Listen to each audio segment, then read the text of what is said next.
What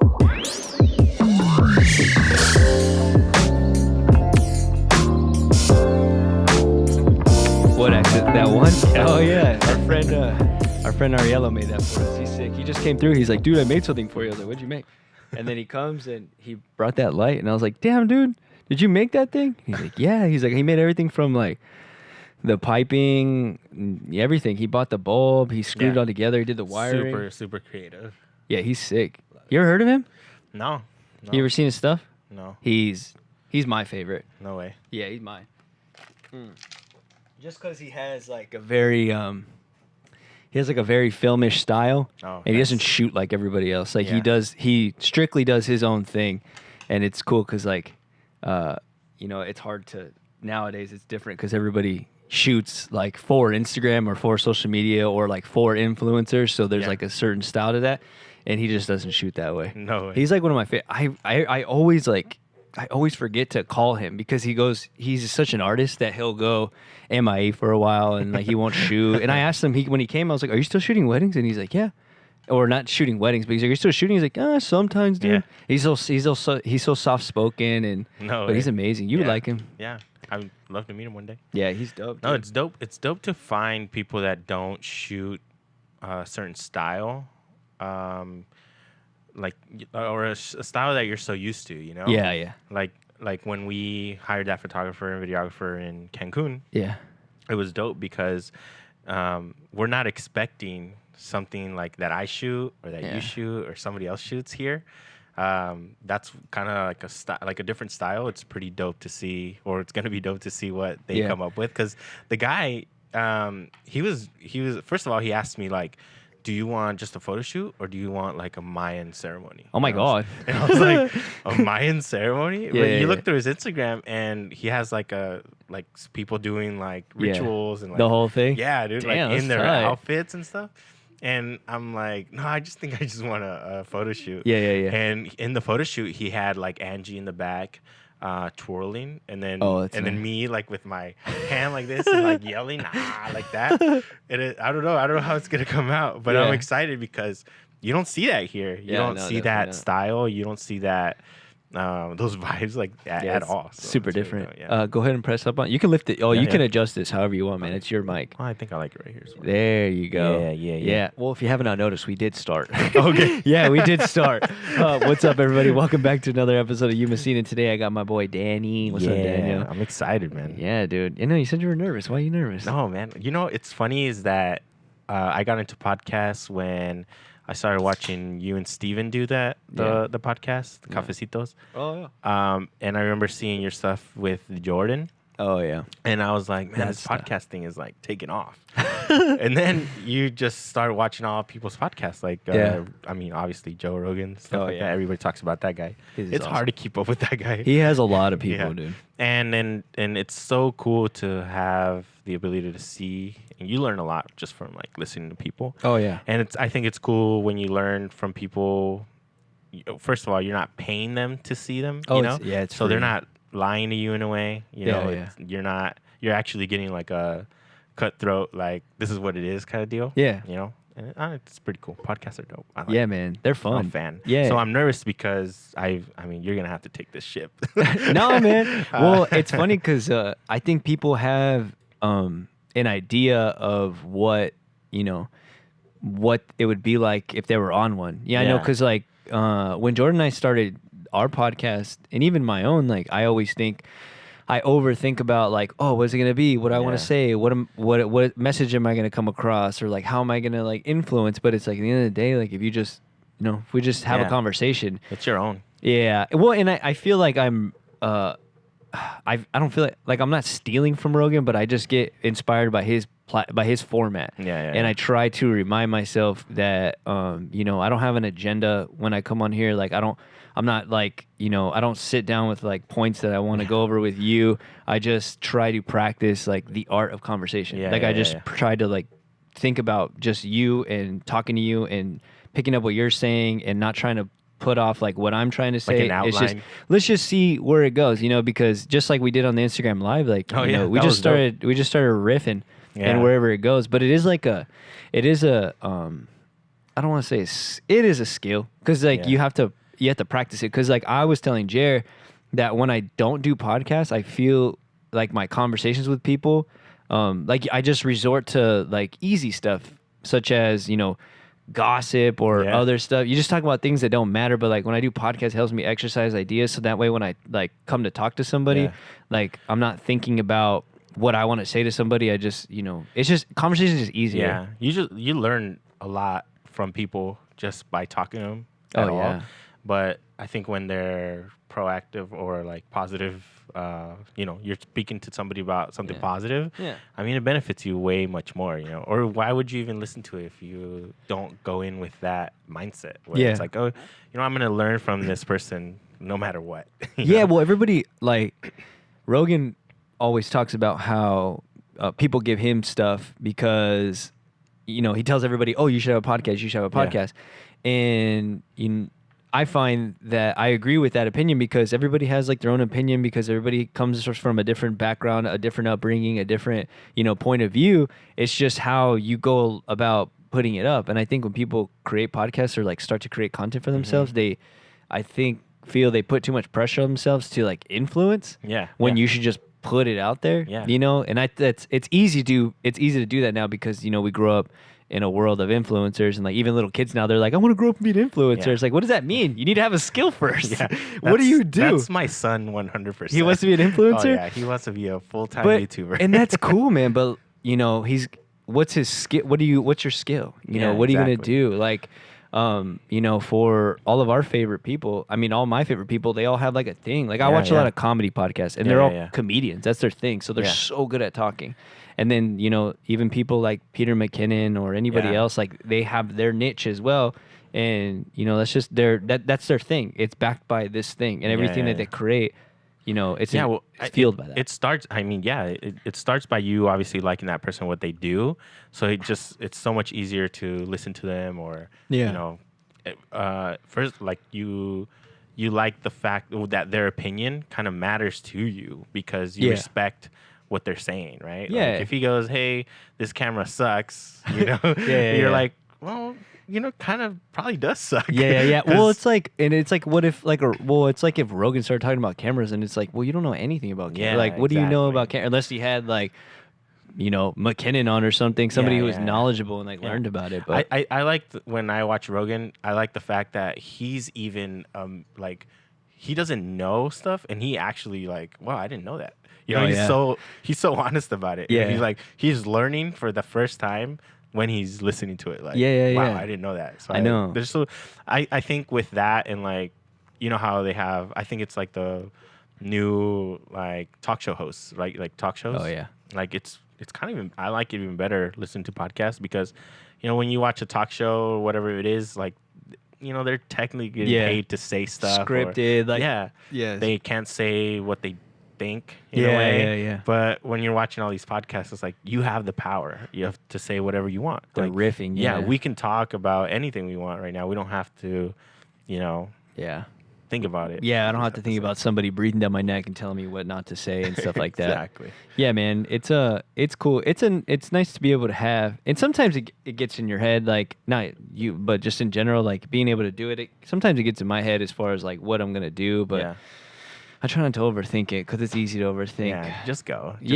Exactly. I just want to talk to like my friends, which is like exactly this. Yeah. It's just fun, and then people learn from it, and I like the same reason, the inspiration from Rogan. Well, even just the idea behind like the whole YumaSeen brand is like I just want to, share people in my circle or in the area that I find inspiring because. When I lived in Phoenix, people do that in Phoenix, but people in Phoenix come people from all around the world, which is awesome. But I think, it doesn't even have to be limited to like people all over the world. It's like there's people in your own backyard that are awesome. They just don't have the platform. Yeah, and it's really cool. And like, thanks for having me on here. Yeah, it's dude. Really dope. I never thought it would. I'm not saying it wouldn't even happen because you would always tell me to have me on or whatever. Mm-hmm. But it's really cool to get recognized, especially like being a photographer, videographer, whatever it may be, a creative. Yeah. It's really dope. To be able to be recognized by that, and then hey, people want to talk to you about it. Yeah. So it's well, really dope. you're one of those people like Jer, who I give a lot of kudos to because you guys don't have any like prior training to it or at all. Yeah, it's funny. I should probably talk about that. Yeah, no, man. So I guess when I started doing photo and video, it was for somebody else. Yeah. His name is Roberto Carlos in San Luis, and he's very popular out in San Luis, and I've known him through church and activities and things like that. Yeah. And I remember my son, Angie was pregnant. Our son is now going to be 5 in December. Yeah. And I was in my mind, for whatever reason, I felt like I wanted to, record my son, have all these home videos for him. Yeah. So I was like, I need a drone to do that. I need a drone for all this stuff. I had no cameras, like no DSLR, no point and shoot. You bought a drone? Dude, I bought a straight up drone. And shout out to Joe Magana. He works at Best Buy. He still actually works at Best Buy. Oh, cool. And he's the one that sold me that drone. Like, he helped me, and he's like, dude, you should get this one. And I was like, let's do it. What was that conversation like? Hey man, I'm trying to do like some short videos for my son because he's growing up. Honestly, I want a drone. I want to make videos for my son, and like in my mind, I thought of this like epic shot of me and him driving on a bike. Oh, you had one shot in your head. Yeah, dude, like just follow mode and just have him have the drone follow us, and it was so funny. Which the drone didn't even have that capability, but no, in my you mind, had in your head, yeah. And so we bought a drone. I think it was like $400 at the time. It was which one was it? Phantom 3 standard. I think it was a red one. No. You and Jared know all the names for the drones, and I've never even flown one. I'm such a gearhead. It sucks. Anyways, and then I would fly the drone. My son wasn't even born yet, I don't believe. Yeah. And we were just flying the drone, made a couple videos with the drone, and then my buddy Roberto Carlos, he's like, hey, you want to come to Ensenada? I have a pre-wedding video, and you should just do drone. And I was literally just the drone guy. And I didn't even expect him to pay me. I didn't even know how to fly the drone. It was the first time flying in Mex. It was so crazy. Yeah. And remember, we went to Ensenada, and he liked the shots that I did. I mean, it was a drone. Honestly, at that time, I think drone shots now are somewhat saturated when you do it.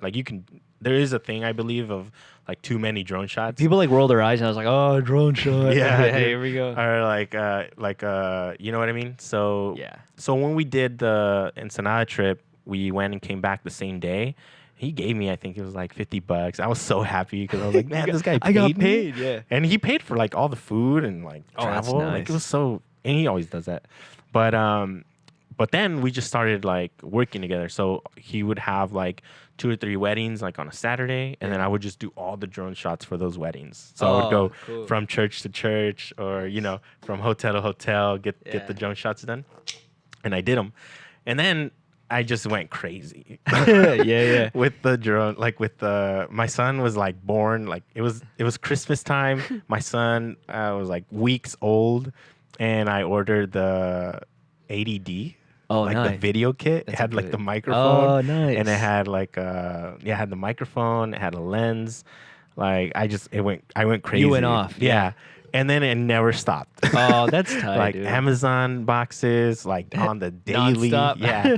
Things I didn't even think I needed, I would just buy. That's awesome. Yeah. But it was I shouldn't have, to be honest, and you probably know this story too, but whenever people tell me, hey, camera should I buy, or what should I start with, or anything like that, I always say, don't get into debt.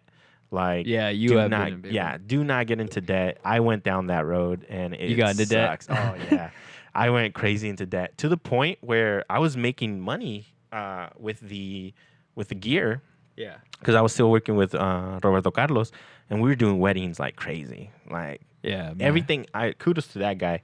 Everything I learned on the DSLR, it was because of him. He basically took me under his wing. Yeah, and he's like, dude, this manual, this is an ISO, this is aperture, the whole thing. Nice. Everything. And I would even go to his house and late nights just learning. Yeah. And then he's like, you got to do this, you got to do that. And I was like, yeah. Got you out of the manual. Yeah. And then we kept doing weddings and somewhere in Rosarito, somewhere in Tijuana, somewhere that's cool. And most of them, majority of them were in San Luis. And it was so crazy because he just kept paying me. Yeah. And it was hard to say no because I needed to pay everything back. Like I was into my eyeballs with gear. Were you using credit cards to buy everything? Oh yeah. Yes. Damn, you went for it, dude. Dude, I maxed out some of these credit cards. You know, it's funny. I went to Amazon and Amazon gave me a credit card. And then they're like 0% interest for 12 months. Dude, really? You know how fast 12 months goes by? Yeah, real quick. Yeah. So, but it happened, you know, and it was like, it got to the point where I still was working with Roberto, and I was doing my photo shoots on the side, and he's the one that recommended. He's like, I know you like video a lot, but you need to start doing photos because it's more likely that somebody's gonna be like, hey, can you do a photo shoot of me? Yeah. And not a video of me. Just practice. Yeah. Yeah. So then it was like I was doing natural light for a while, and boxes kept coming in from Amazon. And Lights. And then it got to the point where I don't think Angie, my wife, has ever been frustrated with me more than like watching Amazon boxes just come, but not necessarily do anything about it. So I think she was more upset or frustrated about the fact that I wasn't getting any more gigs, but I could. Oh, you know what I mean? You could have done more. Yeah. So why don't you get a wedding? You know, you should do a wedding. You shouldn't She fired you up, huh? Yeah. She's like, I see a lot of things coming, but I don't see anything else, you know, coming in. So, and it was crazy because, I mean, and if you know, I have a full-time job. Yeah, I was going to mention that. Yeah. Were you still working at Chase? Yeah. I've been working at Chase for 6 years now. It'll be 7 in March. Yeah. It's coming up 2021. And it was always on the weekends. So all the weekends I had booked because of Roberto's weddings. Yeah. But I learned so much, man. Like there's this YouTuber, Maddie Hiopa. Do you know? I don't even know how to say his last name. Yeah, I think it's Hopoja. Yeah, he said one of the things that really impacted me was when I was watching him early on. He said that if you want to learn how to shoot like photos or video, do weddings because weddings are so fast paced. Yeah, like you're all of a sudden you're inside, then you're outside, then you gotta shoot flash and different scenarios. Yeah, that will get you like the best practice. They're very frustrating at times, weddings, but they do leave you a lot of money. Yeah, but it's a lot of work. I feel it's a lot of work, but I mean they're fun. Weddings are fun. Yeah, and it's cool because in shooting weddings is one of those things as a photographer. I would agree 100%. Like it does give you a lot of practice, and especially like because I have had similar story where I had a friend. When I first started doing weddings, I was shooting a lot of pictures and videos, but my own, like very like skate videos, like cool videos on my own, like just cool to me. Yeah. But just shooting videos, like, you know, just experimental ones, but never like a wedding one. And my boss at Yelp at the time, because I was shooting events, she was like, hey, my grandma's not gonna be able to be at my wedding. Could you just like come and like shoot the ceremony? How many people have said that? Can you just shoot the ceremony? Yeah. It's like, yeah, sure. And I shot her ceremony, and her friend, the photographer, who her name's Caitlin. And shout out to Caitlin, she's awesome.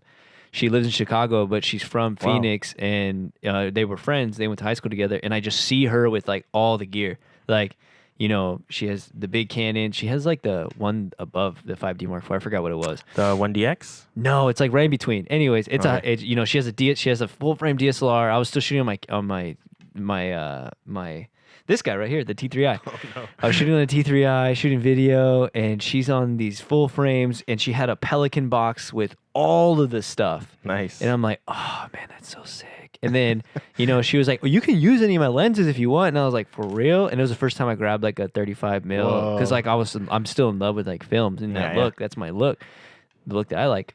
And she was just like, oh, are you done? Because I was just going to do a ceremony. I was like, yeah. She was like, if you want, you can stay and shoot, and you can use my second camera if you want. And I was like, really? Whoa. She was like, yeah, go for it. And I was like, okay. So I shot and used her stuff, and that was the beginning to a lot of weddings for me. And she flew me out to Chicago, and she liked the wedding stuff that I did. Oh, nice. She flew me out to Chicago, and I second shot for her, and that's how I learned the structure of shooting weddings. Yeah. And my first weddings were in Chicago, other than video, and I was like, whoa. I had a similar situation with one of now good buddy of mine, Will Pineda. If you haven't seen his work He's is awesome. amazing. Yeah, he does like he was doing shoots for like Reebok Mex, you know. Oh, like, that's sick. Yeah, it's so dope. Cool. And I had after my wife was just like drilling me about getting more events. Yeah. I finally did my first wedding. Like it was just video. Yeah. It was my coworker, Liz. And she was like, hey, like you can do my video if you want. And I was like, no way. That's cool. I was like, they had charged like $500 for the video for the whole event. It was crazy. Shit. And then it came out. I think it came out great. Like it came, cool. you go back to like the first things you've done. And you're like, yeah. wow, it was so cool to kind of reminisce, right? Yeah. Well, you know what you were working with back then too. Like people think that you have the same stuff as no. You're limited. You're limited. Yeah, you don't have audio capabilities. You very are limited to like all the things that you have. Yeah. Like it helps a lot. Like gear doesn't really matter in a way, but it helps a lot. It helps. It does help. And this guy, he was known, and I've only heard of him, you know. So all of a sudden, he shows up at the hotel when we're doing the getting ready. Oh. And same thing, dude. Has Pelican boxes, and he busts out all the red line Canon lenses, 35s, 135. Each all one these of those lenses easily over 1,500. Yeah. Oh yeah, definitely. And he's like, hey, if you want to use any of these, and I'm over here on like my monopod with my micro what is it? Micro Pro mic with my ADD. Yeah, It was so funny. But it's so cool to reminisce. Yeah. Like all that stuff, like how far you've come back, how far you've come. Like it's really, really dope. Well, what you were saying too, we both had that person that helped us, break through. The gear part is so funny because when you're first starting, you think that you need all the stuff. And people don't realize, like, when you get to a certain point, you almost end up you have your go-tos. Yeah. It's like, well, I have it, but I don't even ever use it. Yeah, yeah. Like, I have that 85. I hardly use the 85. Yeah. But, it's cool when you start getting that stuff. Like, even now, like, I don't have a lot of stuff, but even in my position, like, when I have second share, I was like, oh, dude, use that one. Use this one. Because it's fun because you remember what that was like. Yeah. When you were that, starter and you didn't have this stuff, just to be able to put on an expensive lens is like, yeah. This is it's funny you say that because like you start getting new gear. Yeah. It's hard to let go from your old one. Oh yeah. You feel like you're cheating on it. Yeah. Sometimes like I just got a new camera. It'll be here tomorrow, which I'm so excited Did you get the? I ordered the R6, but then there's so many reviews on it overheating. Dude.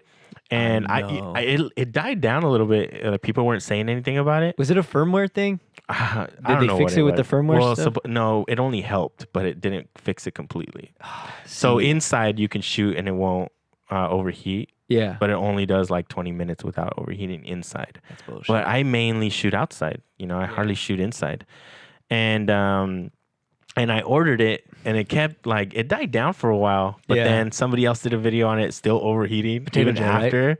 Huh? Potato jet? Yeah, potato jet. Yeah, it's because I was talking to Jared about it today, and I watched that video like 2 days ago. Dude, I was so happy I canceled it. You know what it is? It's like some people have it. Like Eli Camarillo from D&D Squad. The YouTube channel. Oh yeah. Yeah, he ordered it. I know Miss Prieto, that's why. Sorry. Prieto, yeah. And he has it. And I talked to him, and he's like, "Oh shit, that's good for me." But it's good for him because he does a lot of short clips. Yeah. And then everything together.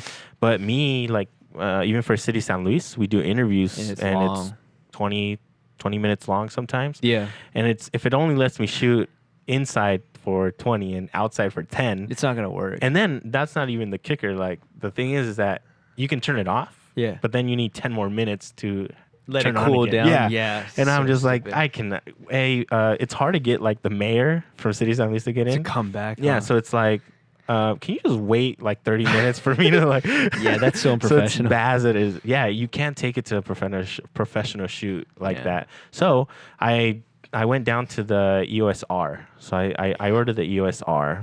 Dude. Yeah. For the price and for what it is, I was talking to Jared too, because like with my camera, same thing, like all the plastics falling off. Yeah. And like, dude, this Rebel has lasted me way longer and in better condition than my 5D Mark IV. Yeah. My 5D Mark IV is like ripping apart, and like it's what I'm using now. I've shot with it before with your 5D Mark IV. Gross, huh? Like the bottom of it. It's gross. It's all falling off. But it's just like I take it everywhere, and but point being is I was looking into cameras and I watched that video on Potato Jet and I was looking in the R6 because it's like an equivalent of like a 5D Mark IV and a mirrorless. And I saw that and I was like, and Jared was like, why don't you just get that one, the R6 or whatever? And I was like, too much issues, man. Yeah. Like, and for that price, I don't want to have to work. I don't want anything to worry about. That thing's $2,500. Yeah, bro. So either my options is like get another 5D Mark IV or get the R. Yeah. So the reason I got the R was major gear talk on this one. Yes, I'm about to let a lot people of know. gear talk. I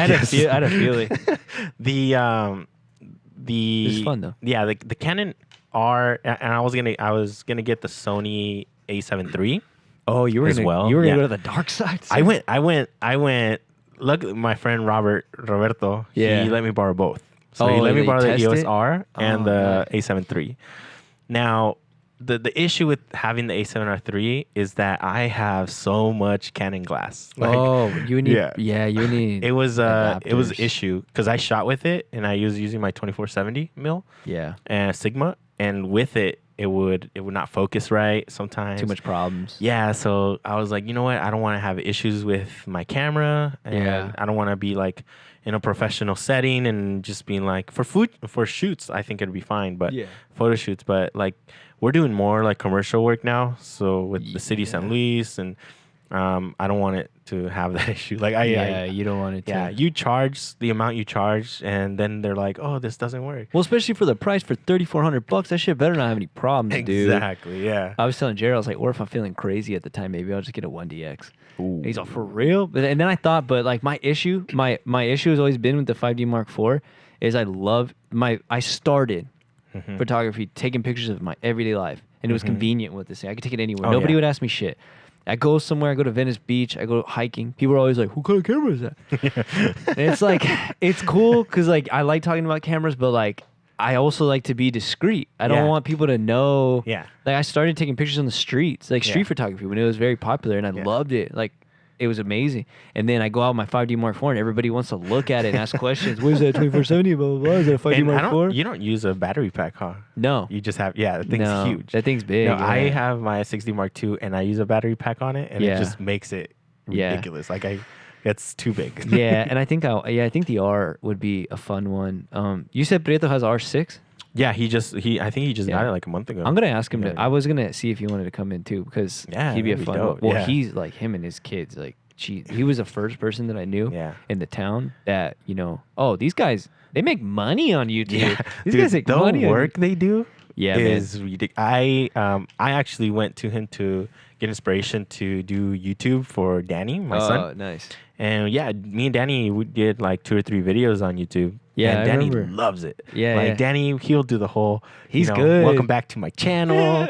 Subscribe so cute, and like. He does all that. Yeah. But the work it took me to do one video, it's you shoot it, then you gotta full-time job. Yeah, and that's with me like doing a toy review with Danny. Yeah. Dude, sound effects. Yeah, Prieto, we'll call him Prieto now. He does skits. He's good. He has a creative outline. Yeah. And I can just imagine, And that's been going on for a long time. So his let me reset it right now. Yeah.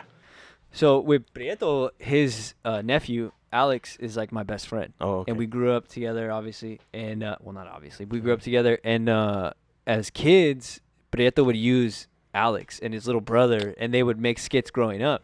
So that was all. That was Alex Ramos? No, Camarillo.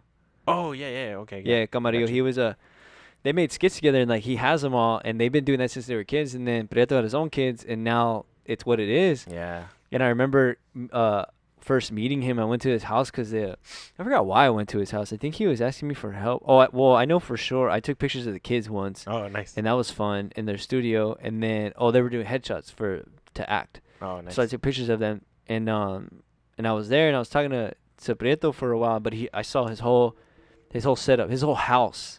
Yeah. For people to know, his whole house is set up it's built around their YouTube. And I'm like, this is what it takes though. And his wife is on board. Like it's a team. I think they have like 4 or 5 channels. Dude, yeah, they do. Like I think every child has a channel. Everyone has a channel. They have a Damien family Dion. channel. It's so sick, dude. he is so inspiring because he works his ass off, dude. He's always doing something, and he has to edit it all too. Yeah, he was telling me his story, and I'll let him tell his story when he gets on. Yeah. But it's incredible. He's all for people don't know. I should. Yeah, he'll be next for sure because if I can find the time because he's a busy guy, dude. You'll probably have to take all this over there to him. That'd be cool to do it in his studio with his kids in the background. With his green screens on the back. Dude, I know, and he's always learning something new. Yeah. Like he's always trying stuff. You know, that's funny that you say that because like going back to the whole learning thing, like for me, when Robert took me under his wing, he was paying me, but I never complained about how much he paid me. Oh, yeah. It could be 50, 200 or whatever it may be. Like I never complained because my mentality was that I gained more by the knowledge that I was getting from him than whatever that money could even kind of replace in a way, right? And obviously your friendship the and things like that. Stuff like that, you get so much experience. Dude, we did I don't know how many weddings a year, dude, for the past 3 years. Yeah. And it's nice when it's a friend too though, because that's a conversation that that's a comment that everybody wants to tell a young creative, and it's easier said than like done because, you know, if somebody really wanted to do it and they weren't fortunate enough to have a friend like you and I, like you really have to be outgrowing and outspoken to be like, hey, can I follow you around? But like people like us, I mean, I feel like I was very lucky in order to have that somebody that just took me under their wing and taught me, and then it just flew off, you know, because I was doing a lot of stuff by myself and essentially taught myself too. But, you know, learning how to do weddings and the structures and the way you go about it. Because, honestly, it kind of shows in wedding photos, like, if you're not organized. Yeah. Because if you don't know when or what times you need to be at those places getting ready, what time shit starts, or where you're going to squeeze in, you know, the first look, if there's a first look, and what time you need it. Like, you can't just show up. You kind of have to be 10 steps ahead of the wedding. You need to be 10 steps ahead. Yeah. Well, even, like, for us, like, I don't know when your first wedding is, but our first wedding is next Friday. Or next Saturday, and then we have another one after. So, back-to-back weekends, so we're like in full-blown wedding, and we have to like schedule, you know, like I do one like right away as far as to figure out like a meeting to figure out what they need, and then as we get close, like this weekend, do another. Yeah, well, I have to do one more to figure out do we have a schedule? Yeah. So then that way, and not even just so we make sure we get everything we need. And that's the whole thing with weddings. Like you got to make sure you schedule it, man. Yeah, I love weddings for that because it's a lot of work in a way, but I kind of also hate it because it's a lot of work. Like if I had somebody, I told Alexis a couple of times, I'm like, dude, if you ever wanted to help, that's where you can help. Like I need somebody to tell me, hey, you got 10 minutes until you need to be here, or do you have, you know, a coordinator? 100%. And for people that don't do weddings, that stuff's huge. Yeah. Because like just to tell me when I need to be there and how much time I have, or read off the list with family photos. You know what's funny is that when I did my second wedding, they gave me an itinerary, and then I put alerts on my phone. Yeah. Just so that I have like, this much for a photo shoot, like a session. See. Like after the getting ready or after the ceremony, I have this 30 minutes to do a shoot, and then we go to the reception. Things like that, because it's kind of I do the same in my calendar. I chunk the time out. I'm like this and this, like, because then I need to know, or else because I hate being unprepared. No, dude, you learn a lot from weddings, and back to like the, you know, when they take you under your wing, like it's so cool when you're able to say I want to learn, you know, because you find some people that are very cocky and they're like, oh yeah, I know that. Oh yeah, I know this. I remember. I mean, we're not even gonna go that far. I remember Jaid when I asked him if he wanted to do thinks he knows everything. No, I didn't say that. No, I remember he almost gave me a heart attack. Our first wedding, in our first wedding together, where I had like a full team. I had my first wedding was like a full like wedding. Your own? My own photo and video. Nice. Because the first one I did just video, and I had somebody helping me. Yeah. But my first photo and video wedding, we did in San Luis, Mex, and I invited Jaid was one, Joe, the one who sold me the drone. He ended up helping me with one. Nice. And then I think it was Luis Landeros. He's a designer for the military base. Oh, I know that guy. Yeah. And they all helped me, so it was 4 of us. Damn. Overkill for the situation. Yeah. But and they only hired me to. Well, they only hired me to do one photo, one videographer. Oh, but I brought 3 videographers and one photo, so it was just me. Yeah. But the reason I did that was because we had 3 weddings lined up after that, and I wanted to make sure we knew what we were gonna do, and I kind of wanted to know what I was gonna do, because it's when you shoot a wedding, or when it's your name, right? DR photo and video. Yeah. It was my name, and at the end of the day, anything goes wrong, it comes back to you. Yeah, right? and you only have one chance.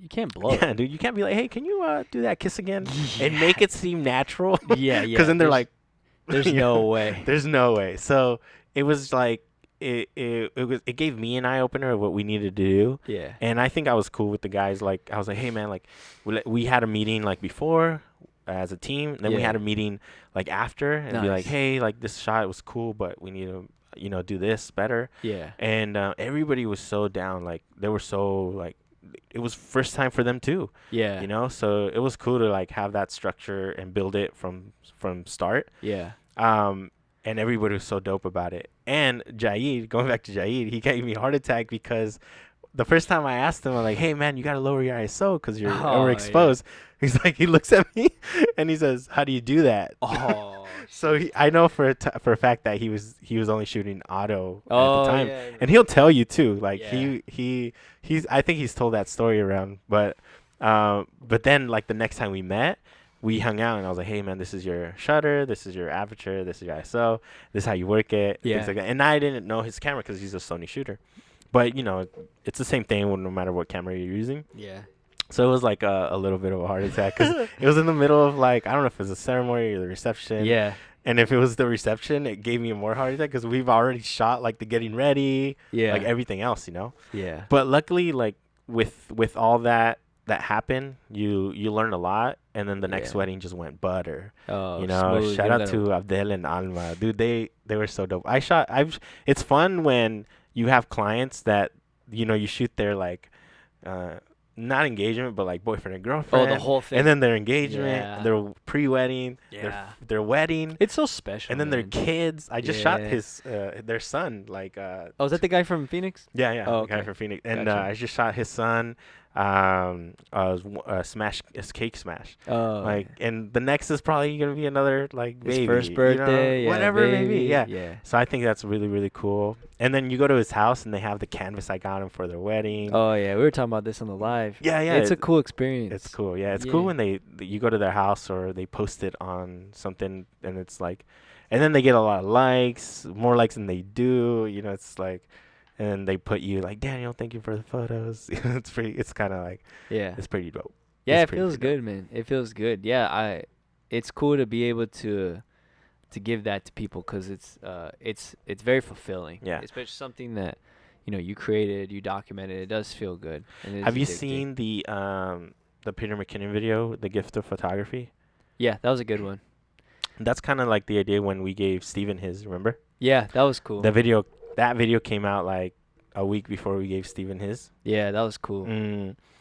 It was so cool, and I mean, nobody probably even knows about it because they didn't even post it or anything. Which that wasn't the idea. Yeah, the idea was like just to give it to him as a gift.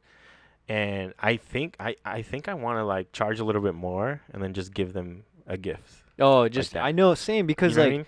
that print, man, like just prints, having the physical thing is so different. Yeah. Like when I went to I think it was the same video that inspired me to do the Guanajuato book, and and just the having it, man, like because I like growing up, my dad, and I didn't even know this till like maybe a couple months ago, like my dad was like not a photographer, but my whole childhood is documented. Yeah. Everything, photo and video. That's everything dope. is documented. Like every year, every party, there's photo and video. Wow. And you can see my dad up there. Like there's a video I think I posted on my Instagram a long time ago. There's a video of my dad's on the roof, and he has like the zip cameras, and he takes it and he gets off, and it looks like me, dude. I was like, what the fuck? No, it's weird. But my dad is always, he's always taking pictures, and I have the books, and my mom has stacks of books, and I look through them and I take them out, and it's so different than like looking at it on my phone. And even like prints that I do now, like I was doing a lot for Alexis because we were going on a lot of trips, and I would like I made a book of the baby. I made a book. I gave her a book from Guanajuato, and like just seeing them, it hits so much. You know what's crazy is that, like in my case as a photographer, a videographer, a lot of people, they're like, when I'm doing shoots, they're like, man, you must take a lot of pictures of your son and your wife. And honestly, no, I don't. Like, the last picture I took of my son and my wife were when we went camping in Williams. Cool. Yeah, they were fun, and I never thought of like printing it or having it. And it's sad because, like, you have all these photos even on your phone, and they're all digitalized. Yeah, right. They're not physical prints. But I go to my mom's house. Everything. And all the photos are printed. They're in the same backpack. Yeah. You know, up in the shelf, and you can just grab them down and watch them and look at them. Yeah, that's the. And beauty. It's cool to like reminisce back in the day. It's so diapers. Beautiful. Yeah, photos. You know that cliche saying, a photo says 1,000 words or whatever. 100%. Like, it's much more than that. Like, yeah, man. Like, you go from there and like, oh, this is where you grew up. This is what we did, and then that brings to like another conversation. Yeah, like it's really I remember my brother, he came down, he lives in San Diego, and he came down and we started talking about all these. My mom and my dad and him, they started talking about like different things that they did in their life, like growing up, which I had no clue because he's 6 years older than me. And I was a baby when he was little, you know, when I was younger. And it was so crazy to be like, you guys don't have any photos of that or like video of that? Yeah. And you know, I had a great mentality of like buying that drone and having like video of my son. Yeah. But I do need to start doing more of that. Like, and then we started doing that YouTube videos because I generally thought it was like a bonding between me and him. Yeah. He loves doing video. I love taking video. Cool. Yeah. So it'd be cool.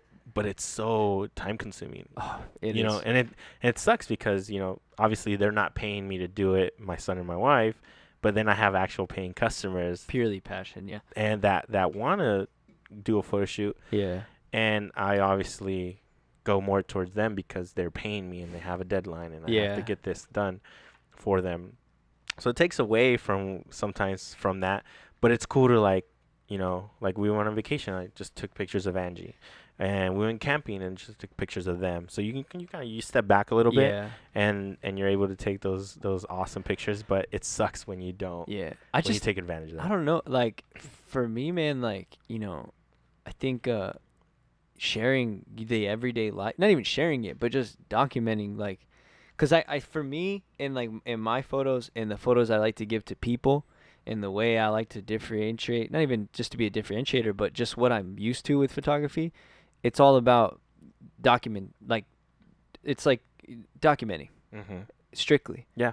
And I think, you know, that's when I have like an emotional attachment to stuff. And I was thinking about this again recently because like I go through like ups and downs with like frustrations with like what I see on the internet. And I was talking to Jared about it. Like, I don't get frustrated at others. I just get like fired up about it and like trying to like, okay, how can I go back to being, because like sometimes you get caught up in the wave of like, you know, trends and all this shit and Instagram influencer content, and it's like, oh, it's fucking gross. And I try to get away from it, and then I go back and I think about what we were talking about. Like, you know, I think about my dad taking pictures at the parties, taking pictures of my first bath, taking pictures of like everything, man, Halloween, like all this stuff, and it's just dope. And it's just me and it's just the funny ones you see. It's just me in my Halloween costume in the kitchen, like an idiot, and stuff like that. And it's like, how can you put a little bit of that in using a fucking DSLR 5D Mark IV, you know? And I was thinking about it because these last couple of weeks, I have recurring clients that I've shot their birthday parties. Same, like two different families. I've been shooting them for like 3 years. Dope. And I was looking at the pictures, and as I sent it to them, I was like, man, I get the same feeling. Like, I hope they get the same feeling that I get when I look at my parents' pictures, but just obviously higher quality. Yeah. Because I try to get everything like they had a brinca in their front yard. They're like right here. They live like right here. It's funny. They had a brinca. I'm like, get all this stuff because like I remember my dad would he would take pictures of everything, dude. Like, you know, who was there, the people that were there, your presents, like the people you were playing with, like what did the house look like? He did all that stuff, and like I try to do the same. And even like with people's portraits, I'm like, where are we? What's the story? Yeah. Like, have you seen those documentaries when they do that? Like they're telling their story and then they just like cut to like an old picture of them or old video. Yeah, that's exactly. Dude, I would love to do one of those. Yeah. Like on someone. Like that'd be so dope. Yeah. Like, and then when people do documentaries, those pictures, documentaries, and then that takes them to like another story. Yeah. Which is like amazing. That's what's so fun about like. Well, I think when I start getting frustrated with like what's coming out of my camera or like what's coming out of my Instagram is like when that doesn't happen, and it's always like a reset button for me. It's like I can tell when I start getting into trends and shit because my photo starts looking very commercial. I'm like, for me, it's just like I just love the intricacies of just people. Yeah. And weddings, you get a lot of that because there's your standard pictures that you're going to get. Yeah. But everybody has a different thing. Like everyone has a different story and like different things and different styles, and that's like those are the things to pay attention to. I've seen videos and photos the same. Yeah. That people post. Yeah. Like I remember I saw this video online and it was I can't remember what it was about, but it was so dope to see or for me to feel something. Yeah. Through that video, and it's like when you watch a movie and you're so into that movie for 2 hours, you forget about everything. And some films, and it was funny because when people say film, I think of a 2 hour long video or movie, Yeah. But a film can be 2 minutes long, like it can be 5 minutes long, 15 minutes long. Yeah. So it's pretty dope to like for those 15 minutes that you see this film or a short film, you don't think about it takes you away from anything. You're just kind of like glued to the phone or TV that you're watching it on. I want that. Like, I want to be able to impact somebody else through that. Yeah. And I mean, weddings, it's pretty easy to do that because it's them, and it's hard for somebody not to like their wedding video or their photos because it's them. Yeah. But like for you to shoot something like that you don't have any knowledge of, like say we did like a short film on photos, and not everybody's into photos, but we did a short film, and it's so dope to be like, they can be like, oh dang, like that really like touched me, or I felt something about it. That's the gratifying to be able to like portray that through to an audience, and it's pretty crazy. I know, man, and in that same vein, I think that was a big, I think that's why I had such a big pull with like Aiden stuff. Because we kind of fell in that situation, and I felt, because of what I can do, I felt like a huge responsibility to document that. And like and I want to make a book for Steven because going back and looking at that stuff, that's why I did a gallery review. There's so much. There's a lot. I have everything documented from everything that I was able to that I was there for, like the shave party pictures. Oof. Like thinking about that shit makes me want to cry. But like the shave party pictures. Oh, dude, and you don't have kids, bro. And I don't have kids. And that thing, that got me. It was huge. Like that sort of stuff. That's where I want to be with my pictures. Like, and I'm not saying I don't want to shoot anybody's portraits or weddings, but like that's the stuff for me that like fires me up. Like photojournalism. Exactly. When people go to like Afghanistan when the war was on. Yeah. You know what I mean? Like having all those reactions, like all these people are just. Can you imagine? Yeah. Like seeing all those things and then like shooting it and seeing it again. Yeah. It's like, or just taking pictures of my everyday life because, and in my way, in my vision, because like when I go back and I remember this where Sprouts used to be when that used to be a movie theater. Oh yeah. And when I see pictures of it, I trip because I forget that they used to be a movie theater. Yeah, that's true. So that's why I think about that stuff when I go back, and that's kind of why I did that thing a couple of days ago where I posted all my old stuff, because I was like, oh, like this isn't the same guy anymore. Sometimes I was like, I need to tap into this guy again. Yeah. And and that's why I wrote what I wrote. But it's just like you said, you nailed it on the head. Is like the photojournalism part is, and it's a different thing. And like that stuff is, so much fun. I think we talked about it too, like when we were talking on Instagram the other day, is how to tell that story. Oh yeah, dude, I wish I paid more attention in reading class. Like when I was in high school. Yeah. Like I can't. There's sometimes I can't even tell a story right without giving out the ending before I should. Oh, yeah, you know, it's like I want to get to the end, but I kind of want to keep you intrigued into the story. Yeah. And sometimes that happens with video. Like I'm too excited to show you that I got a camera. Yeah. Where, you know, I told Jaid I want to do a video of like how I started with all these cameras. So going back to cameras, my mom had all the cameras I used when I was little. Hold that thought. Hold it. Hold on. I gotta pee break because I don't want to. Hold on. The delay is crazy. Sweet. Okay, sorry, I had to pee. I always pee every time. No, so I was saying is that I went to my mom's house, and you know, it's funny. A lot of people think that I just picked it up with Roberto with the photography and videography. Well, photography, yeah, but video, I was always behind the camera when I was little. So we had these like huge camcorders, you know. Well, before that they were like this big, you know. Oh, those over the shoulder. Damn. But no, I started when they were like cassettes, those little cassettes, same, RVC or CVR or I don't know, something like that. And yeah, I mean, I was always the one behind the video camera. You wanted to do it. Yeah, that's cool. And it was funny because not a lot of people know that when I was little, I was doing video a lot. Even when like with church events, I would do like when people were practicing like their songs or like drummer, like music. You like to film it? Yeah, all that stuff. It was pretty cool. So I go to my mom's one day and she has them all laid out outside of her closet. I was like, Mom, you still have these? Yeah. And she's like, yeah, they've been there. I don't know what to do with them. I was like, dude, I'll take them. Oh, that's cool. And it was like all the cameras, some point and shoot cameras. Some of them have memory cards already too. So it was really dope to see. And all like a bunch of cassettes from that. Go for it. Oh, you're good. A bunch of cassettes from those cameras. And there's a place that you can send them to, and they'll digitalize them for them. But I actually bought the cable to like do it on my own. Oh, they just transfer it? Yeah, but it takes a while. But I haven't done it. I haven't had time to do it. But it's so cool to see. And I told Jaid I want to do a video of like all those cameras I had. That'd be cool. To like from the 80D now to 60 Mark II now to the EOS R, because from 80D to 60 Mark II it was just dead. Every time I see my camera, it's just like how hard it was to like lie to myself that I wasn't in debt. You know what I mean? Yeah. And it was like, thank God my wife and I, we had to sacrifice a lot for it, but we got out of debt. And now you're able to buy your own camera like outright.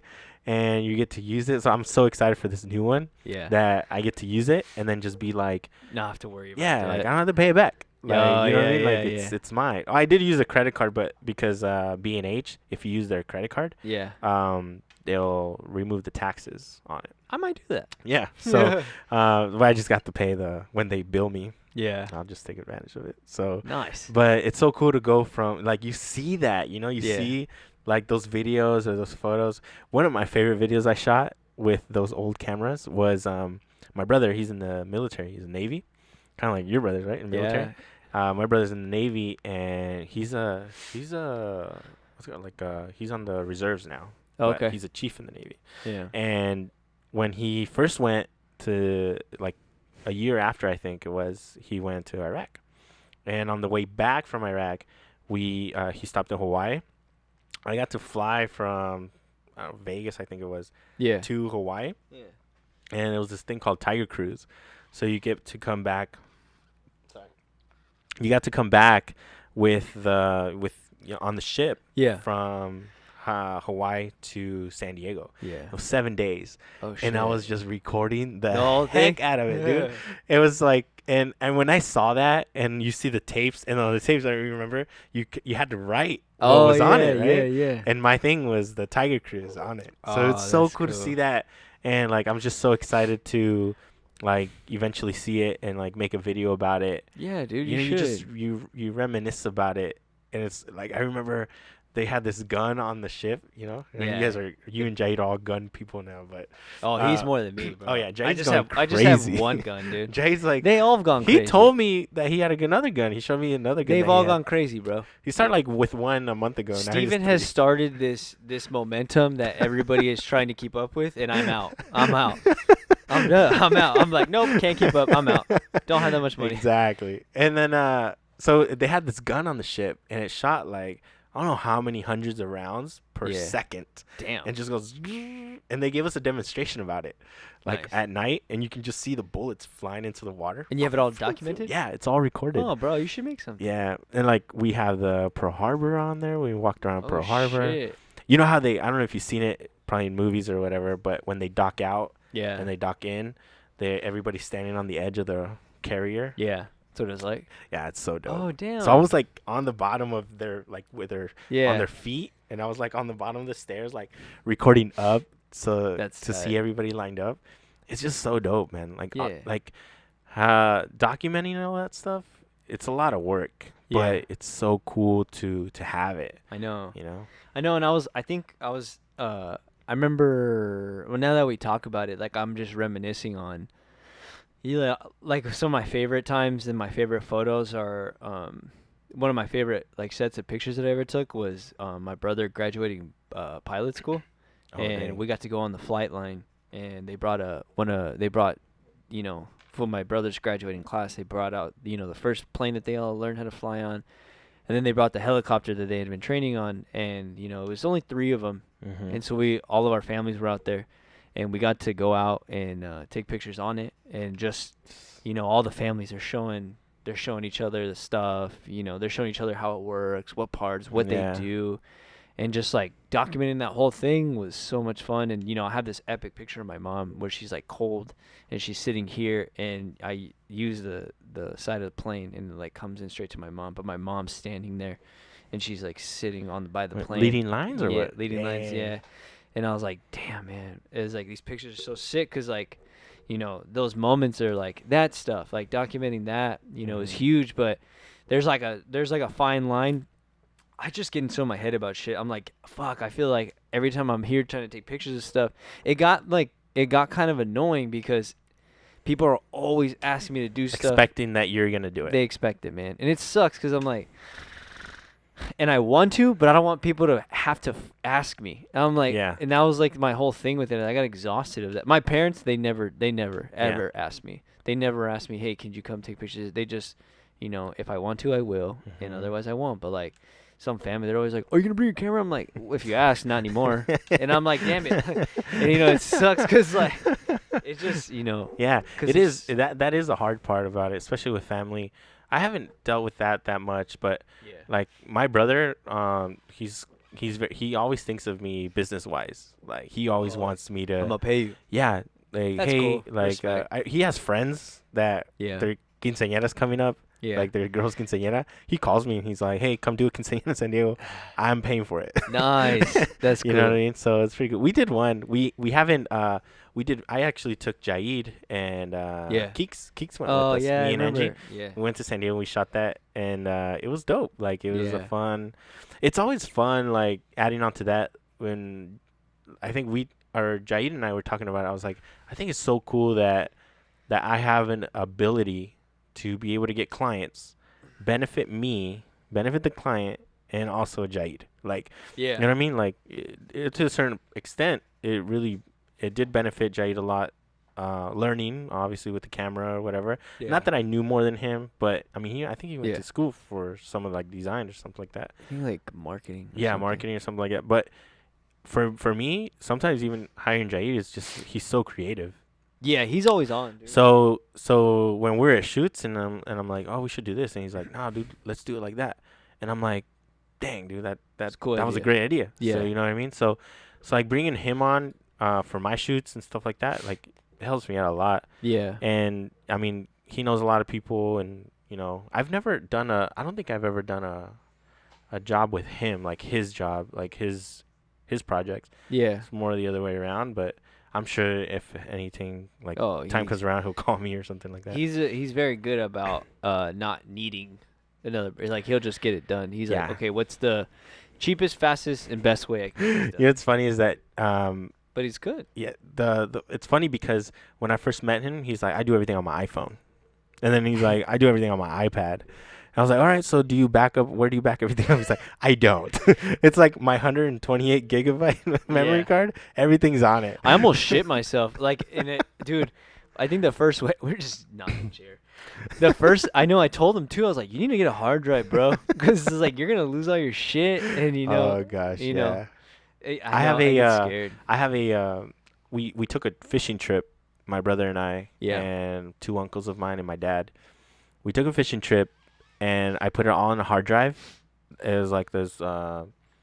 I don't know what it's called. It's a red one. I bought one, and I put it all. I backed everything up every day after I shot. Yeah. It was drone footage, video. Like, we've kind of vlogged the whole trip. Yeah. I was like, we're doing a video of this, dude, because never have I gone with like my uncles like on a trip, and it was just a funny trip. Like, it was so much fun. Yeah. We went fishing, and I mean, it was just amazing. Where'd you guys go? We went to Bahia de Los Angeles. So where San Felipe is, it's like 3 hours south of that, on the same coast, inside the California. You see Cortez or something like that. Oh, okay. And we went fishing, and then my brother called me every day after the fishing trip when we came back. Hey, are you done with the video? Oh my God. I just came back. Give me a second. Well, then we did the 4th of July event with City San Luis when we went live. Yeah. We did a live event. First time ever, which is That's so sick that you figured that out, dude. Yeah. And the next day after that, I was like, oh, I'm done with the 4th of July. Like, I don't have to do anything about it. Let me do this video. The hard drive does not want to mount to my computer. Oh, fuck. Dude, I took it to somebody to see if they can fix it. Nothing. So I lost all that footage. That's tough. And 2 days after, like a month after that, because I didn't have anything going on until like City San Luis called me again to do like a couple more videos. So we just did like 2 more videos with City San Luis, like big projects. And I was like, you know what? They paid me. And the first thing I did was I bought another 8 terabyte hard drive. Oh, you go for the... Yeah, I have an 8 terabyte hard drive. That's scary. And I just bought another one. That's so scary. See, and it's so interesting learning people's different workflows, because I would never buy an 8 terabyte hard drive because I wouldn't want all my stuff to sit on the one thing. That's how I was. But now what I do is I have smaller hard drives. Yeah. So I have, like, for example, let's just say I have the City San Luis event that I'm working on. Yeah. I'll put that on a hard drive and I'll back it up to the 8 terabyte. And I'll work out of my small hard drive, my 4 terabyte, out of that one. And 4 terabytes is small still? Yeah. And then after that, but I still backed up my 8 terabyte. I still backed up with another 8 terabyte. Yeah. Because I got very scared. Yeah, man, that's scary. And that sucks. And when your memory card, when it gets corrupted. Dude, I hate that. I buy new ones like every 6 months now. That's a good idea. I should probably do that too. Yeah. I know it took me a while. They're just expensive, dude. Yeah. They're expensive. You know what? It's gear, like being a gearhead that I am. Yeah. I feel like I remember one time my Ronin S, my stabilizer, it's all scratched up now. And even Jaid's now, he just bought his like months ago. I forget that he has one. Yeah. And we're like, oh, dude, it's all scratched. And I'm like, yeah, dude, it's just equipment. Like, it's literally a tool. Yeah. You know, if you buy a hammer, you're going to bang the heck out of this. It's going to get scratched eventually. Obviously, cameras are way more expensive, but I never think of it as like, oh, I need to take care of it, like super nice about it. Yeah. Anything like that. It's my tool. Like if I need to get a shot and it's down low or whatever, maybe you're gonna get down. Yeah, we got to get that shot. You I know? know, man. I know. I look at them and I'm like, this one's still got sand in it.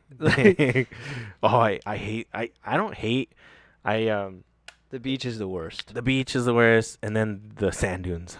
Oh, I hate. Oh my god, the sand dunes and shout the out beach. to Alex. She does a lot of sand dunes. I want to see her camera. Her shit's probably disgusting. Dude, I have to like go to a freaking gas station and just the air. Just I know, man, but it's like those two places are like some of the most beautiful places to take photos, and I just don't switch my lenses out there. I'm like, I ain't switching shit, and I'm keeping it up here. 34 all the way. Yeah, I'll keep it 34. I know, my 34, I've only had it for a little bit. It's all banged up already. Well, we fixed it, remember? You fixed it, yeah. No, I mean banged up as in just it's got nicks and, there's sand in it. You know what's funny? We talk about, like, the beach part. Yeah. So we went to Cancun, right? Oh, yeah. We 8-year anniversary, my wife and I. Congratulations, brother. Thank you, yeah. And we went out there and made another baby. Hopefully. We won't know yet. Now we're just sitting here and praying and waiting. No. what was funny is that we hired a photographer, right? Yeah. And people were like telling me, why would you hire a photographer to take your photos? And I'm like, well, I can't take them by myself. So we did the whole photo and video thing. And the guy was like, oh, so I contacted him through another friend of mine, Mike Videos, and he does videos in like beautiful wedding video in Puebla, Mex, and he goes all over the U.S. and Mexico. Oh, I don't think he's gone anywhere else, but or Canada too, I think. Oh, that's sick.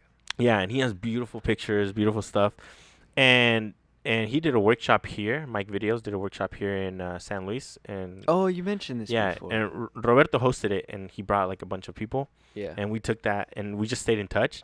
And he lives in Puebla, which is like 20 hours away from Cancun. Yeah, and he's like, oh, you should go to this guy. And I hit him up, and he's like, yeah, let's do it, or whatever, like short term, like 2 or 3 days difference. And I told him, hey, I'm a photographer as well. I just Mike, he recommended me to you. Can we do something? He's like, yeah, let's do it.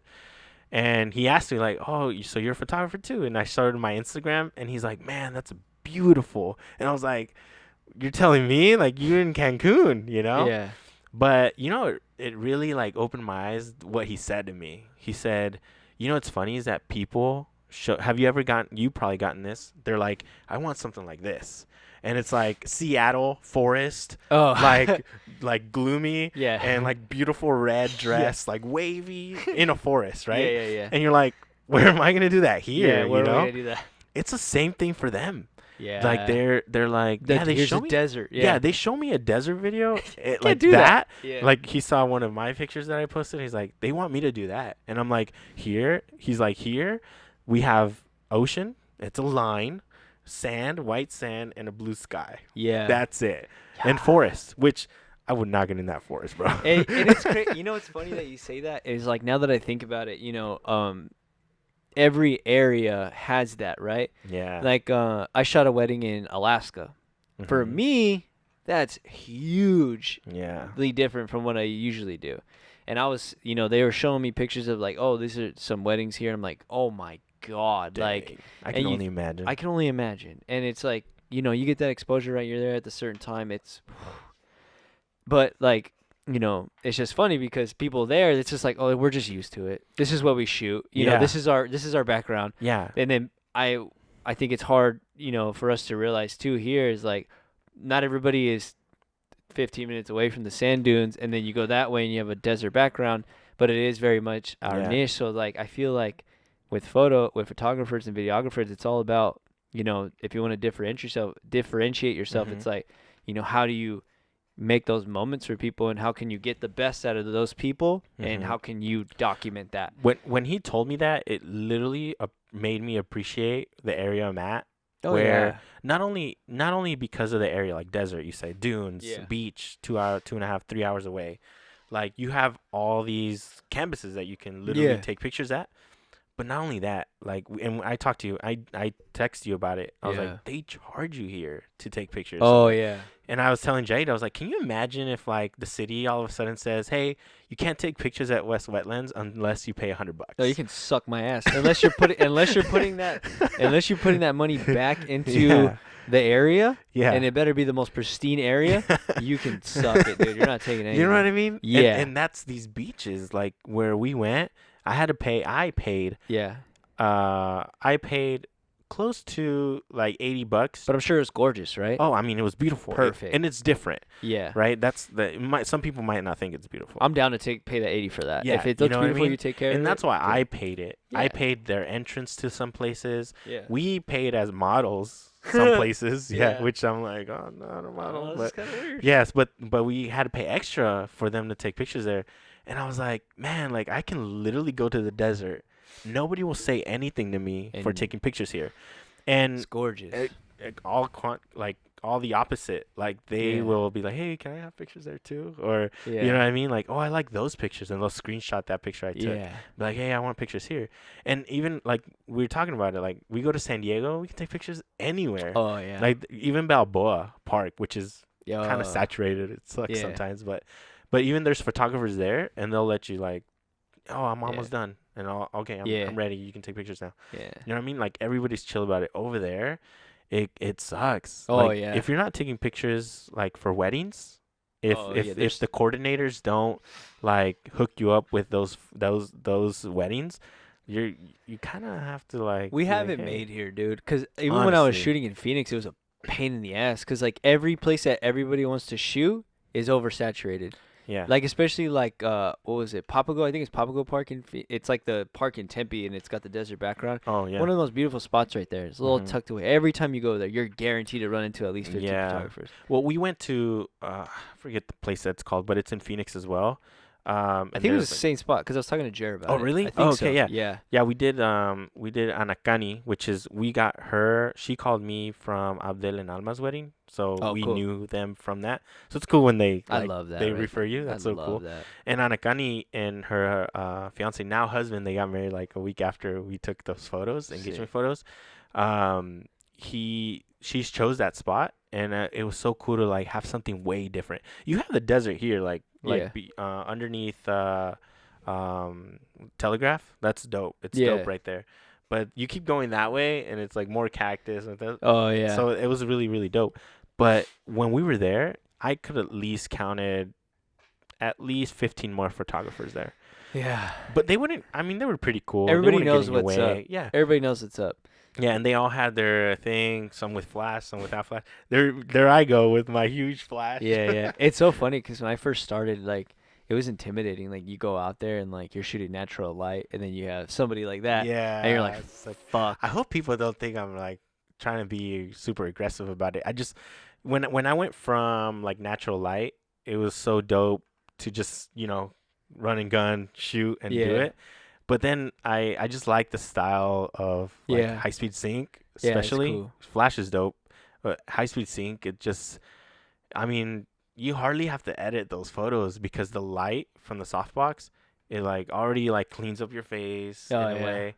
Like all that stuff is really dope, but it just there's no perfect way. I mean, that's why that's why I like all these like photographers that we even see here in Yuma, like Alex, like she does her shots are a lot warmer than what I'm used to. Yeah. But I love that style, you know? Or Roberto Carlos, like he does very clean, like all his photos are very like nice and neat. Yeah. They're not very artistic. Some people are very artistic about it, like pose here and lower thirds and think about it, stuff like that. Like all that stuff is really, really dope. Your stuff, I love it.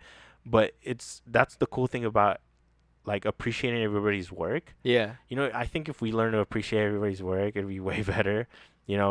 It's not always a competition. No. That's why when people ask me like, hey, how do you do that? How do you do that? I tell them right away. Yeah. Like when you ask me, even you ask me like, what flash are you using?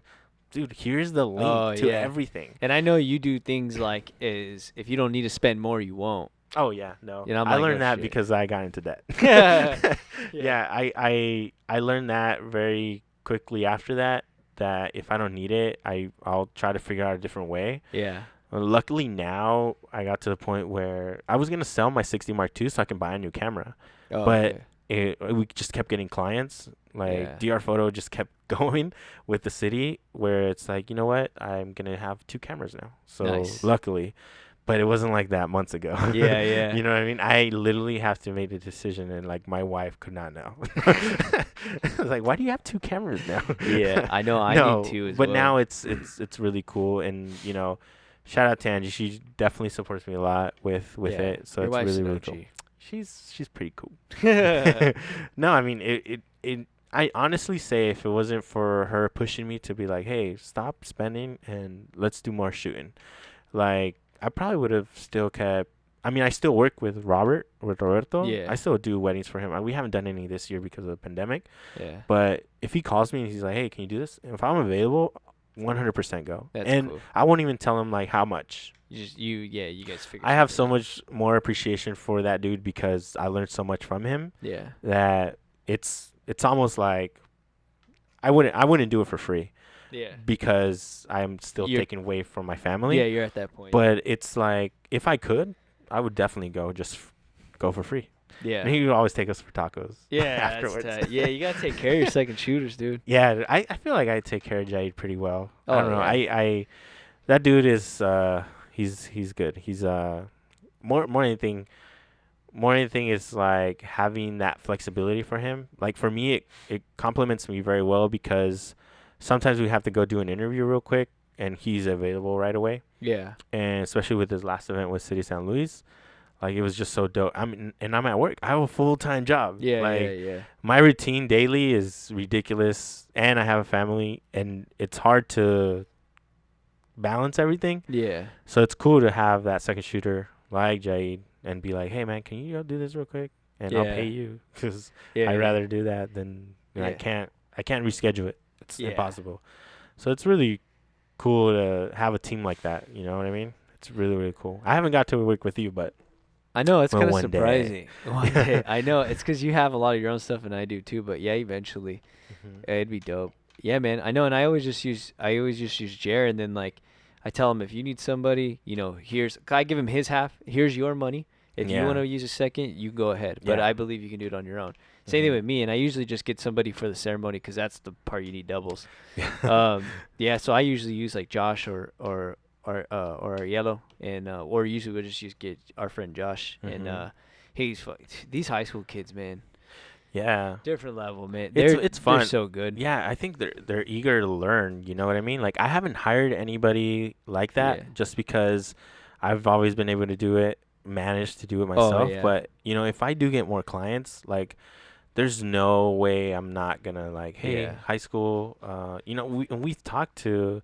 I remember we did that high school thing. Which I still have to do that video. I got. It's been forever. I know, but I want to do it just because it was so cool to hear everybody's story, and I kind of like it's so cool because some of those students were dope. Like their photos were. Those photos were legit. They're good, man. They're really good. They're very good. And I was gonna say they're super good. And like somebody like Josh, like.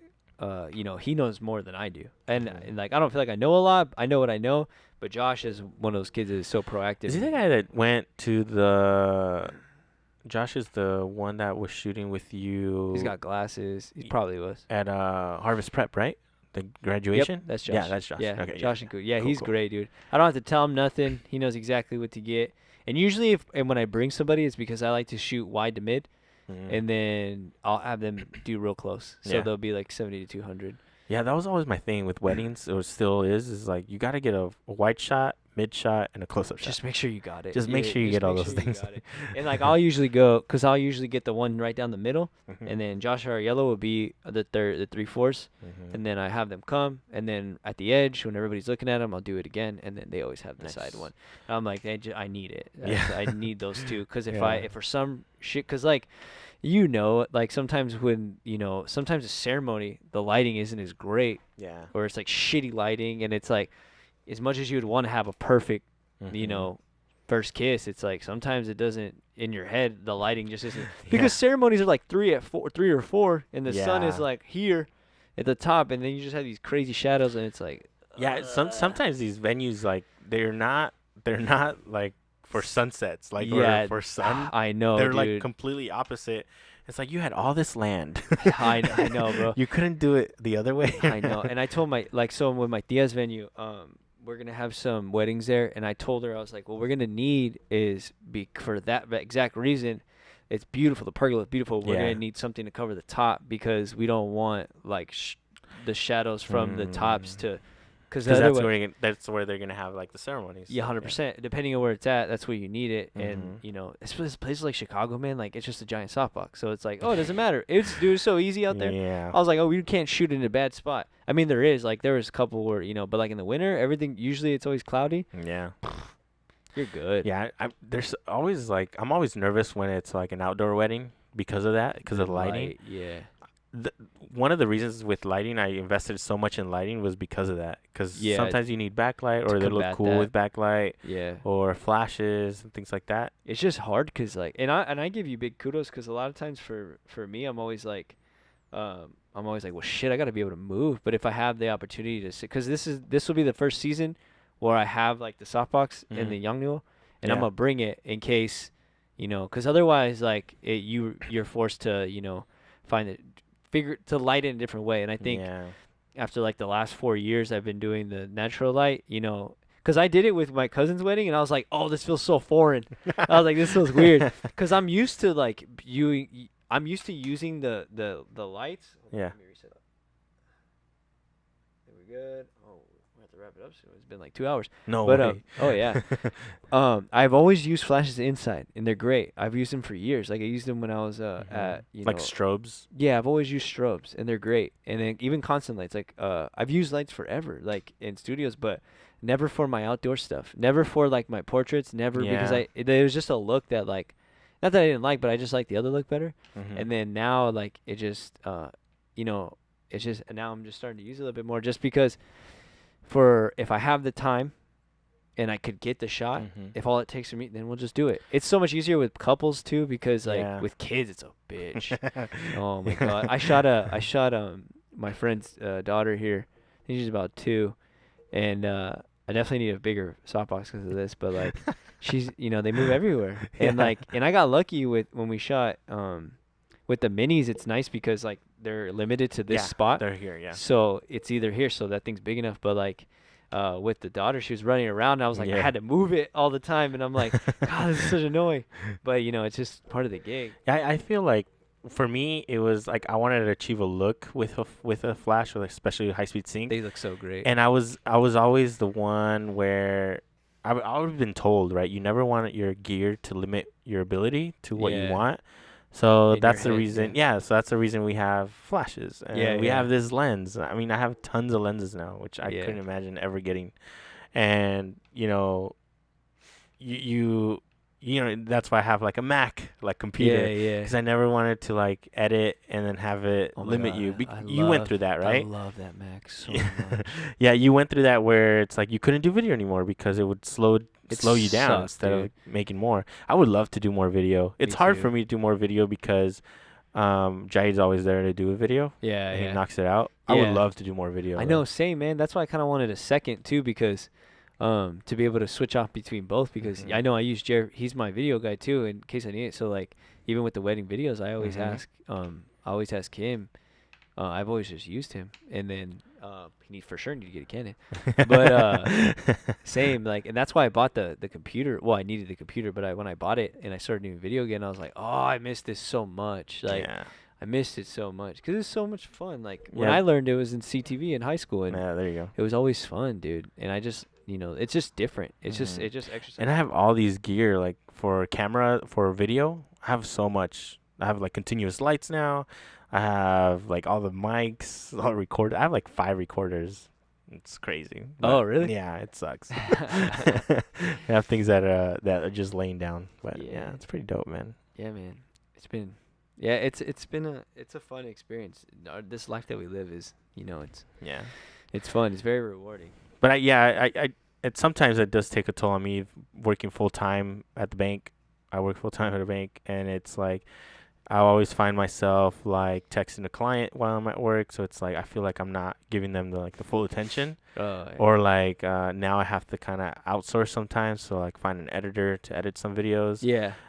Or just have Jahid do it, and it's like it sucks because the name is DR Photo and Video, and sometimes it's like, can you imagine like them hiring you and then you have somebody else shoot it, and it just kind of takes your style away from it, even if you edit it. That's the tough part. That's why it's like important to find people that you trust, like style wise, that fit enough. You're never gonna find somebody that's exactly like you, but if you can use them as like a tool, because I tell people, I'm like, Jared's a second shooter. Yeah. Like, these are the videos that he's done for me. This is his. These are the ones that I've shot. These are the ones that he shot. If you want just video, it'll be me and him, and it'll be mainly mine, and these are the ones that I've done. Yeah. But if you do photo and video, Jer is shooting it. You're going to get a Jer wedding video. Yeah. It was just fun. People were always like, cool. Yeah, it's good to be, like, upfront and honest like that. Yeah, people need to know, because otherwise, like, because they look different. Mine shot on a full frame Canon, very different, and his is not other one's better than the other. It's just different looks, different styles. It's just styles different. Different styles, and it's just what it is. So and then, it's important because last thing you want is to, clients have expectations, and you got to iron out those expectations right away. That's why you show your work. It's like, this is what we've done. And have you ever got a time where people would be like, I just don't like it?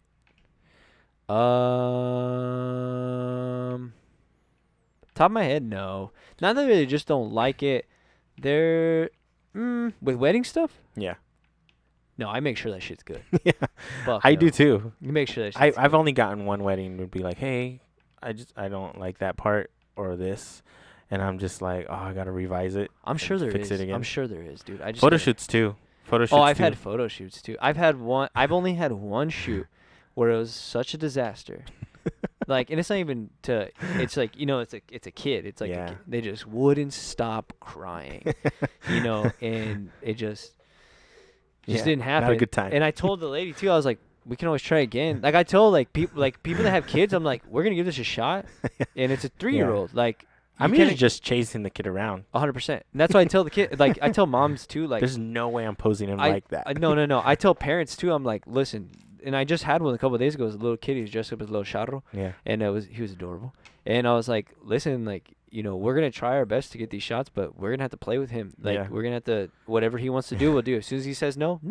Because he's just going to cry, you know? So it's like, we have to work with them. Yeah. I think being around the baby, help those are hard. Yeah. Yeah. But it's most of the time, man, they just want to have fun.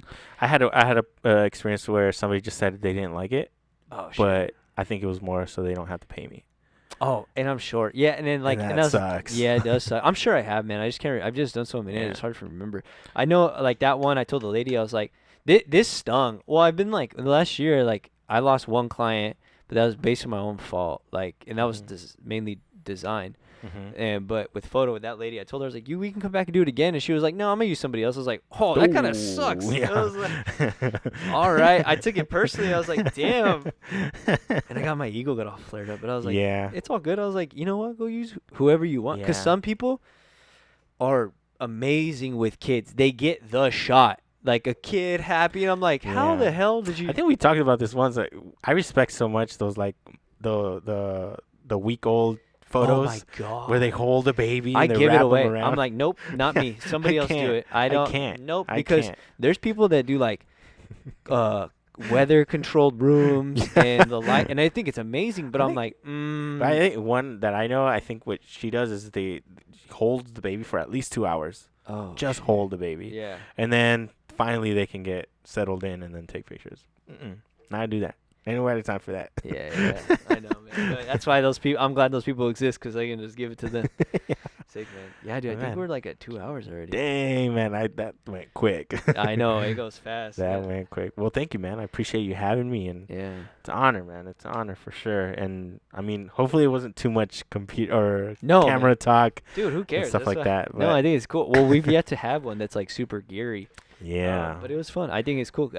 We know a lot of people that that are photographers, learning photographers, and I think it's cool just to, learn about that stuff, get a little bit of insight on it. Yeah, I feel like, and then if anybody wants to ask questions about that too, that'd be awesome. Like, I'd be more than happy to ask or answer questions. I'm never shy away from what I use or what I do. No, you are not. How I can make it, because I feel like it helped me in one time and helps a lot of other people. Also, I feel like even if you tell them exactly what you use or what you do, some of the people won't even do it. Yeah. And I mean, I honestly feel like there's clients for everybody. Yeah. Everybody has a different market.